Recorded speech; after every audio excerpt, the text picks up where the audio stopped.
Hello, I'm Graham Taylor and you're watching Potted History.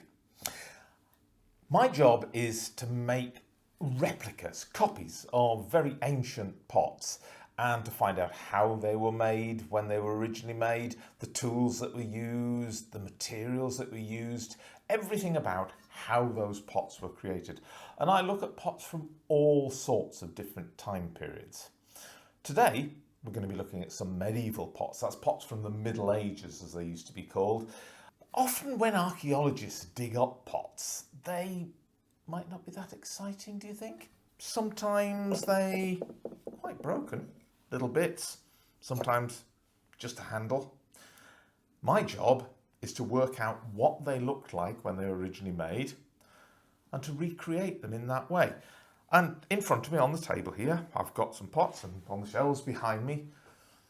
But when I'm doing that, what I try to do is I try to get back into the sort of mind of the potter who originally made them, to imagine myself as a medieval potter. So, shall we have a go at that? And welcome to the 14th century. I'm going to be making some medieval pots. Here are some examples of pots that were found in this area and are in this museum. Sometimes what's called humber ware, quite plain, but other pots, like Scarborough ware, often made with decorations on them. Things like horses, a knight on horseback, or sometimes quite funny little faces. They're made from clay. When that clay comes out the ground, it's quite raw. It's quite rough looking stuff. It's full of stones, full of rocks, full of bits. Hard, solid, really needs to be prepared very carefully. And you start that preparation by crushing it down. And to wet it down, we put it into big pools of water. And after it's been soaking for a couple of weeks, then what you can do is you can get in there and you can mix it up. Fancy playing in the mud? And after it's been drying for a while, it gets to what we call a plastic state. Now, plastic just means mouldable. And this mouldable clay can then be turned into all sorts of pots. And the way that medieval potters would make pot is on a potter's wheel. As I say, this is one I've got in front of me. Now, this is what's called a stick wheel. The clay, ready to go on the wheel. So, let's get started. Lump of clay onto the wheel, and there it is, the stick. And what I'm going to start to do is I'm going to start to spin this wheel with the stick. And if I spin and build up the speed, that heavy, heavy cartwheel will keep on spinning for a little while I can then start to shape the clay. And what I'm doing first is I'm centering the clay. That means I'm pushing the clay towards the middle. Pushing the clay towards the middle so as I can start to shape the pot. And as you can see, it's quite hard work. Off we go, nice and fast. Now what I can start to do is to put a hole down the middle, because that's going to be the opening in the pot. As you can see, it keeps spinning. And it takes quite a lot of force. So at first, it slows the wheel down quite quickly. But as I work on, it gets a little bit easier because I won't be putting quite so much pressure on the clay each time. So let's raise this up. Now what I'm going to do first is I'm going to make a tall jug, what's called a baluster jug, and I'm going to start that off by drawing the clay upwards and trying to make this cylinder as tall as I possibly can. See how it's growing?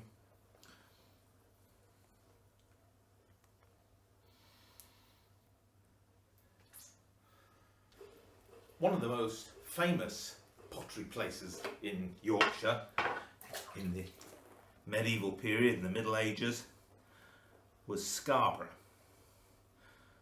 In Scarborough they made very fine, excellent, green glazed pottery. But at places like Beverley, Cowick, Potter Newton and Potter Brompton tell you all you really need to know, don't they?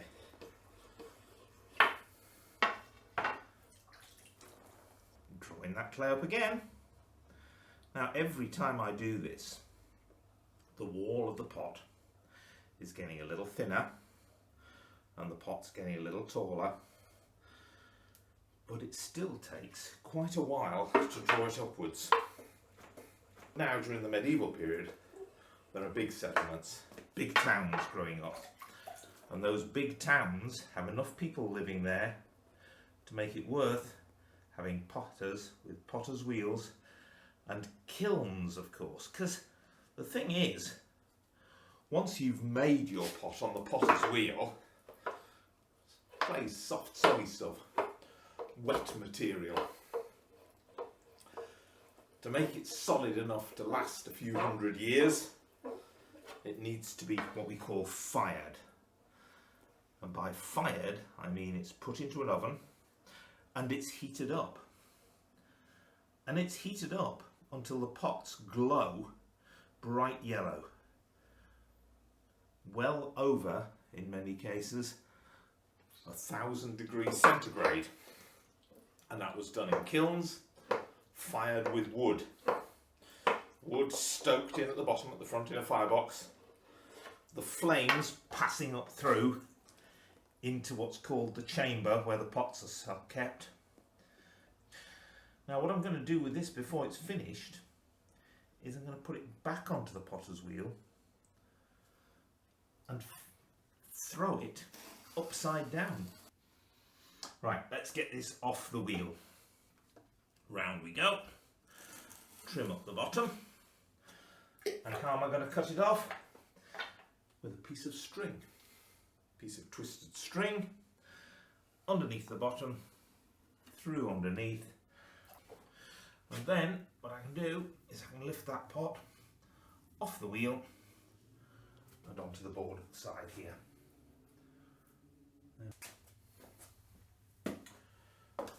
Now this pot's been drying for a little while. It was thrown on the wheel yesterday, so I'm going to turn that upside down onto here. That'll do the job. Medieval potters never really worried too much as to whether things were bang on centre or not. They would make them in quite a rough and ready sort of way. And if you look at pots in museums, you'll quite often see that with medieval pots. They're a little bit wobbly, they're a little bit bendy. Here we go. Let's just make sure that's in the middle. Yes, it is. Or it's near the middle as it needs to be. I'm just going to make a hole in it. Look at that.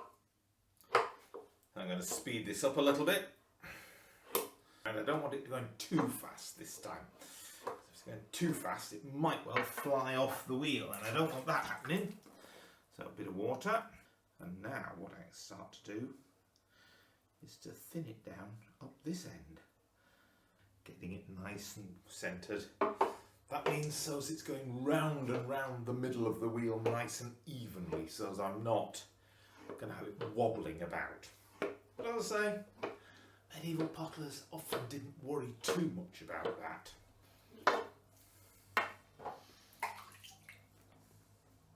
There, it's coming up now. And it makes a much taller, much lighter pot.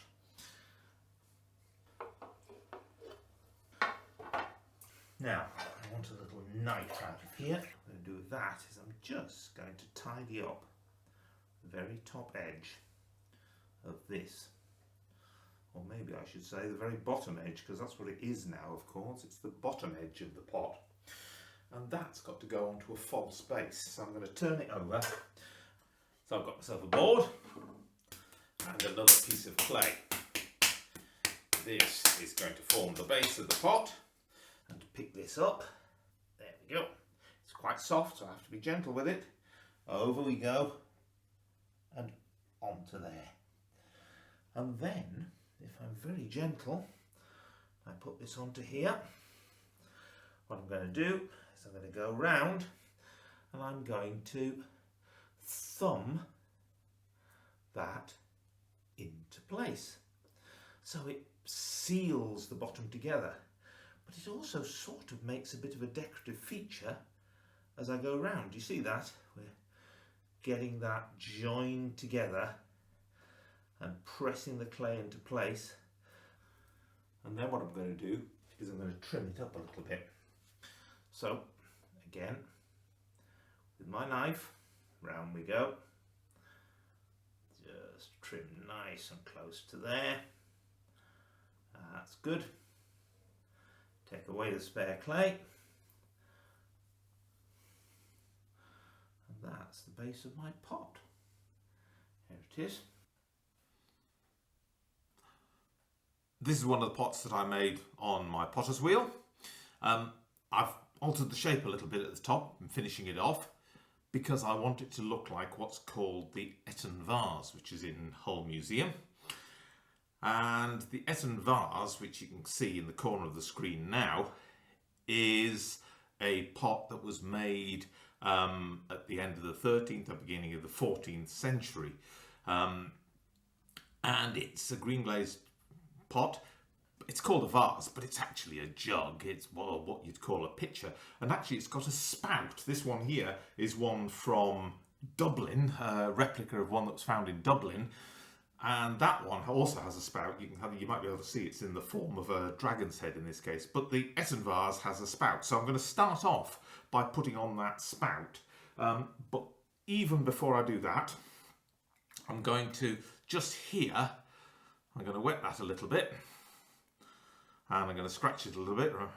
There we go. This is just to make it so that my pot will stick together nicely. There we go. I'm going to put in some slip on there.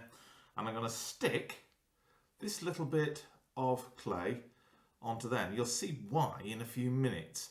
And I'm going to push it back, really push it on, and leave my finger impressions in there to decorate, like we were talking about on the bottom of the pots when I was doing them on the wheel. They've done it up there, around there like that. And I think I'm going to chop that off around about there-ish. Let's just cut that off like that and we'll leave it hanging there for a minute. Because to make the spout, I've made myself a flat slab of clay. There's my flat slab of clay. And what I'm going to do is I'm going to wrap that around a stick, in this case the handle of a wooden spoon, because that's a really nice straight stick for me to wrap that around. And I'm just going to start to join those edges together a little bit. And then I'm going to trim the bottom end.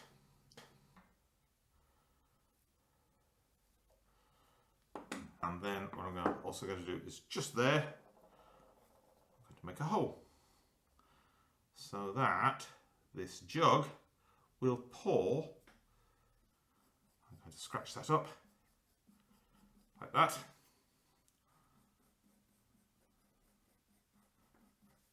And wet that like that. Remember, we're talking about wetting and sticking. And I'm going to put that on to there, like that. So as it goes a little bit more upright and so as it's really well stuck together. And we're going to have that bit of decoration at the bottom again. And all that will get nicely smoothed into the spout. And then finally, what I'm going to do to make that now into the spout is I'm going to twist that round, pull it out, And then on this side, it's going to have a handle. So again, nicely in line with the spout, so as it comes right here. And on the etten vase, the spout, the handle goes right down here. Bit of water, make it sticky. Take the piece of clay I've got ready to make the handle here. Now I'm going to have to stand up for this again. There we go. Let's go up there. Push that into place. And then once it's on there, I'm going to draw it back out again so that it makes a nice long handle to go onto this jug. Make sure I've got plenty handle to go on there. There we go. Into place, and I put my hand right down inside to stop me squashing the pot as I'm pressing this on. And it's going to go onto the side like that. Nicely firmly smoothed in and fixed on. And the last job, we'll go round and we'll do those finger marks again. The potter that made this really liked finger marks pressed into the clay. And it's their sort of signature. It's left there for all time. Hundreds of years later, you can still come back and you can still see where the potter took their finger and pressed it into the clay. And I've got one other pot I want to show you how to make. And this time it's a little bit more elaborate pot, a little bit more complicated, but there's part of it that I want you to have a go at. The other pot I want to show you is this one. A rather fatter, rounder pot than the other one I made. But we're going to put some figures on this one. You've seen this strange pot standing next to me. This is called an aquamanile. And an aquamanile is a water pouring jug, specifically for people to wash their hands. Not so as your hands were clean because of germs, because we know that's a good idea now, don't we? But because you had to have your hands clean before you said your prayers, and you would say your prayers before you ate your food. So this was a washing jug, so as you could have clean hands to say your prayers. An aquamanile, really good word. But it's in the shape of a knight. Now, that's what we're going to put onto this jug. First, I need to put the handle on. So I'm going to put the handle on first, and then we'll put a knight onto here. So I've got a lump of clay. I'm going to wet that there. I'm going to give this a little bit of a scratch. There we go. The same up there. Make that a bit sticky. Push that on there. I'm going to have to stand up for this. I'm going to put that there for a second. Get the clay nice and wet. I'm going to make this one quite flattish. Make this quite a flattish handle. A bit more water. And then I'm going to put it down onto there. And maybe like the etten vase, we'll give it a little bit of decoration around the edges. Make that handle nice and neat. All right. Whole museum has a few bits of Scarborough ware, of decorated Scarborough ware with faces and things on it. What I'd like you to do is I'd like you to watch what I'm going to do now and have a think, because I think it would be a good idea at the end of this, if you've got some plasticine or some Play-Doh or some air drying clay, or proper clay if you know somebody who has proper clay, for you to have a go at possibly making your own knight. Not the whole jug, just the knight to go on the jug, or possibly a face to go on the jug. The sorts of things that went on here. But I'm going to start off by putting a knight onto this jug in the same way that potters used to in the medieval times. So I'm going to wet this surface down a little bit, get it a bit sticky. There we go, just a dip of water, get it on the surface there. Because with ordinary clay, with proper clay, it's the water, it's the stickiness of the surface that makes it hold together. If you're using plasticine, or you're going to be using air drying clay or Play-Doh, you probably don't need to do all the wetting. You probably don't need all the water on there. But for this I do. Okay, let's go. I've got some lumps of clay here, and the knights that they often put onto these jugs and the horses that they put onto the jugs that the knights were riding often don't look very horse-like or very knight-like, quite honestly. They look a bit cartoonish.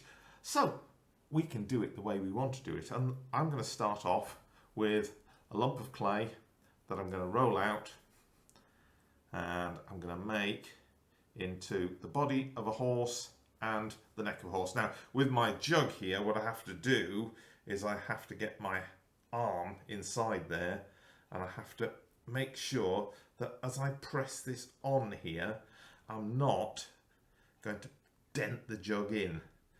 So what we're going to do is we're going to bring that up there. That's going to be my horse's neck and my horse's head. Let's have some legs. Horse's legs. Sometimes you think when you look at the original ones of these that maybe the people who'd made them never seen a horse, which is unlikely because they had lots and lots and lots of horses, I'm sure. That's going on there, like that. And then I've got some little tools here. I've got some wooden tools, bits of antler, bits of bone, things that can be used as medieval tools. You can use whatever you can get. Just make sure if you're doing it at home, make sure that there's an adult who's happy for you to use the things that you're using. And I'm going to give it a bit of a mane, and maybe there we'll give it a bit of an eye, and maybe give it a mouth. There we go. That's quite good. Let's do an armour covered knight. So here we go.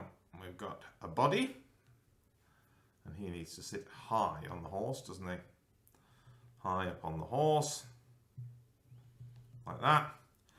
And then very, very long legs on some of them. Legs that are so long they come almost to the ground. We'll give him long, long legs, and maybe we'll give him a little pointy, long pointy shoes. And then he needs a helmet. What shaped helmet shall we have? Well, let's have one of those ones that's sort of shaped a bit like a bucket, shall we? How can we tell it's a helmet? Well, let's give it a slit for the eyes. And shall we give him some breathing holes at the front? And maybe a row of rivets at the top, holding the top of the helmet on, and perhaps some coming down that hold the helmet together. And he's going to need a shield, and they quite often have quite long shields. So I'm just going to get a piece of clay like that, pointy piece of clay, and I need an arm that's holding that shield. So let's have an arm coming back here and going forwards there. And over the top of that, we'll put his shield. And I think in his other arm, give him a hand, sword. I think the last thing I'm going to do is to give this horse a bit of a tail.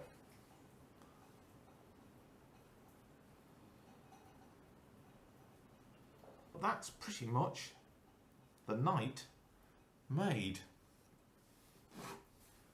What do you think? I've put the other knight onto my jug now. So we've got one on each side. But the one thing that I wanted to do was just to finish off this handle, because there's something that's on some of the jug handles in the museum here in Hull, and they're a bit funny. They've got 2 little rings up there, and in the middle of those rings, little dots, and then on here a little round button like that, and then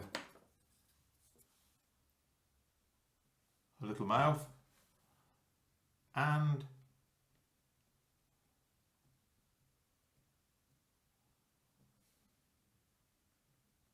a beard,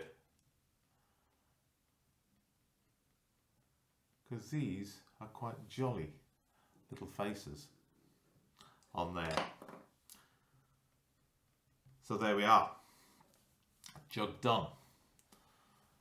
Knights on both sides, face on there, knight on the other side. Now that I've made my pots, I've got to let them dry. Then they have to be coated in what we call the glaze, and then they have to go in the kiln. Now the glaze that's going to go on these is going to make this wonderful green colour, this green coloured pottery. And that glaze is made from some interesting things. Let's move that to one side.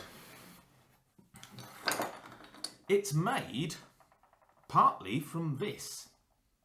This is what's called lead ore or galena. These black bits here, these dark bits in this rock, are what would make lead. If it was treated in a furnace and melted down, you'd get lead from that. Now, it's a poisonous metal. Lead is poisonous, so you have to be very careful with it. But they used to grind this down, and when it had been ground down, you end up with a blackish, greyish sort of powder, very fine blackish greyish powder, and that will melt clay. So if you mix that with powdered clay and mix the two together, what you get is you get a glassy surface on the pots, but it's sort of clear, and that leaves the pots looking greyish brownish colour. So what medieval potters used to do is they used to add to it some copper. But copper's another metal, isn't it? Copper's a shiny metal. But copper, if it's left wet for a long time, particularly if it's a bit acidy with things like vinegar or stuff like that, it starts to corrode, it starts to rot down a little bit, and what you get is copper oxide. And when that copper oxide breaks down, you end up with something called copper carbon. That's all very complicated science, isn't it? But what it means is, from shiny golden metal, you end up with a greenish sort of powder. And if this greenish powder is mixed with this crushed down lead ore and is mixed with clay and put onto the surface of the pot and then heated up so as the pots glow bright orange in the kiln up to over 1,000 degrees centigrade, what you end up with is a wonderful green glaze. And that's what's going to happen to these pots. They're going to end up with a green glaze on.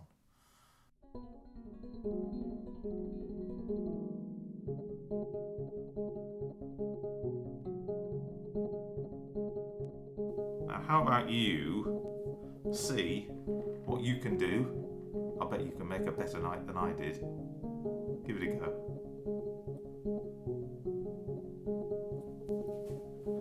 Here's George, 6 years old, making his night on horseback.